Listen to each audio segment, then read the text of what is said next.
All right. Welcome back, everyone, for another deep dive. This time, we're tackling some excerpts from Ignorance, Pretense, and the Pursuit of Knowledge. Have you ever heard the word ignoramus? Sounds kind of harsh, doesn't it? Yeah, it basically means someone who's totally clueless, like completely in the dark. But what we're really interested in today is why people pretend to know things they don't. Right, like why put on that act? That's what we're going to dig into. This source lays out a few pretty compelling reasons. So the first one that jumps out is all about personal gain, right? Yeah, like there's something to be gained by pretending. Exactly. The source even goes so far as to use the word greed.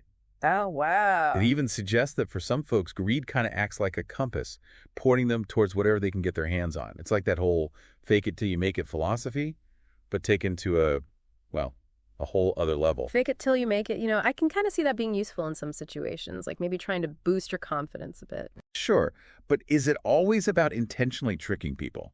Is that what the source is getting at? Well, sometimes, yeah, there's definitely a deliberate manipulation going on. Like, think about those fake gurus you see online, or those so-called financial experts who prey on people who are just looking for easy answers. It's pretty ruthless, really. It is. But then there are other cases where it might be coming from a place of insecurity or, even desperation to fit in. They feel this pressure to project confidence, even if they're faking it. Yeah, like they got to keep up appearances to get ahead, even if it means hiding what they don't know. Precisely. It's like this warped sense of self-preservation. Interesting. So it's less about being malicious and more about just trying to survive. Yeah, to survive and maybe even thrive in a world that seems to reward those who appear knowledgeable, whether they are or not. Okay, but now here's where things get really interesting. The source suggests that sometimes this pretending is actually a step towards genuine understanding. Wait, really? Yeah, it's like a self-fulfilling prophecy almost. A self-fulfilling prophecy, huh? That's a new take on it. Right. It's fueled by this sheer willpower, this determination to figure it out. There's a certain grit to it, wouldn't you say? Like they're trying to bridge that knowledge gap through sheer force of will. Grit, I like that. Yeah. But I'm also thinking, couldn't grit be a double-edged sword in this situation? Absolutely. On one hand, you see this admirable determination to learn, but on the other hand, it can be pretty dangerous, right? Especially if someone's clinging to their inaccurate assumptions and never admitting they might be wrong.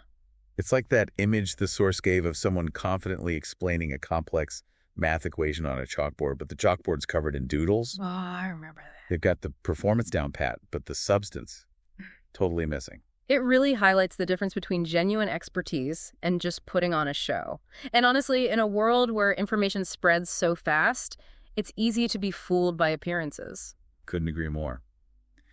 Speaking of knowledge and a brighter future, I came across this quote from Debasage Merdeva.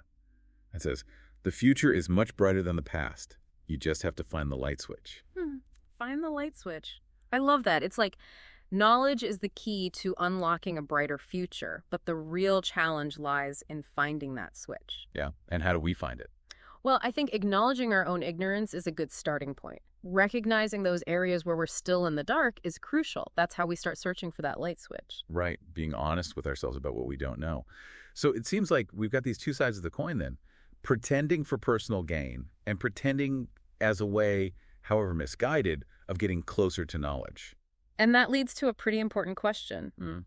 How do we create a culture where it's okay to admit I don't know? Oh, I have that. Where curiosity and a real willingness to learn are celebrated, not looked down upon? That's what will truly illuminate that brighter future. What a powerful thought. I think that's a great place to wrap up this deep dive. Thanks to everyone for joining us. Until next time.